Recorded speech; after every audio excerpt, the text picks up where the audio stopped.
mu gihe Israel yokomeza kwica abasivile ibi bizodutuma dutera amarokete mu bindi bice bishasha vya Israel tutitaye ku ntererano leta ya Libani izotanga mu majepfo.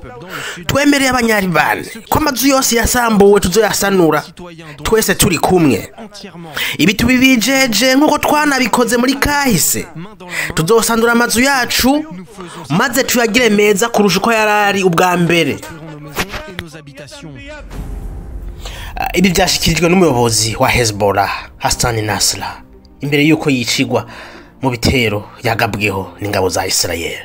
Uyu mugabo yari mu bantu ba mbere Israel yarondera ikabimwivuganye imbere y'imisi mike itanguje ibitero ku muhari wa Hezbollah. Urupfu rwa Hassan Nasrallah rwababaje abanyaribani. Muri Hezbollah naho ikaba yabaye inkuru y'incamugongo, kikaba ikintu kibabaye ko kibabaje kuva mu mwaka w'igihumbi kimwe amajana 982 igihe uwo muhari wavuka.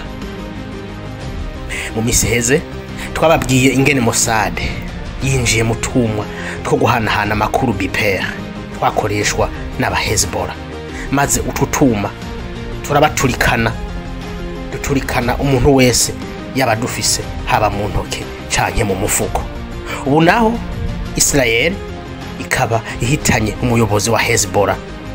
Umuyobozi yafatwa nk'umuntu akomeye atari muri Hezbollah gusa ahubwo mu bwami bw'Abarabu bwose.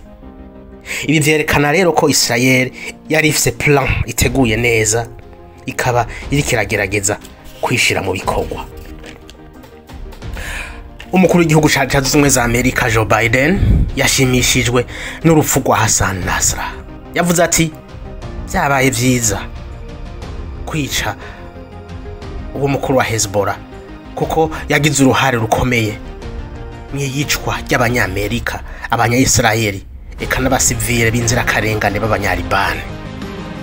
Ariko ivyashikirijwe n'uwo mukuru w'igihugu wa Leta Zunze Ubumwe za Amerika ntivyabonywe neza n'abandi bategetsi batandukanye, harimwo Sergei Lavrov, umushikiranganje w'imigenderanire n'Uburusiya n'ayandi makungu, aho yavuze ati ivyabaye Beirut n'ubwicanyi bufatiye ku mvo za politike.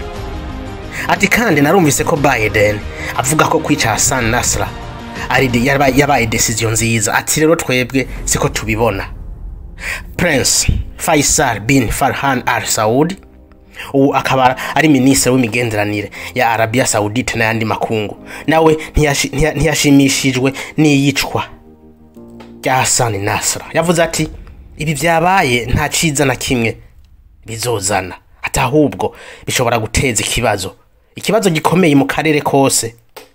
Ari niyo mpamvu dukomeza gutera kamo ko hakwiye kubahirizwa ukwishira no kwizana kw'abanyaribani.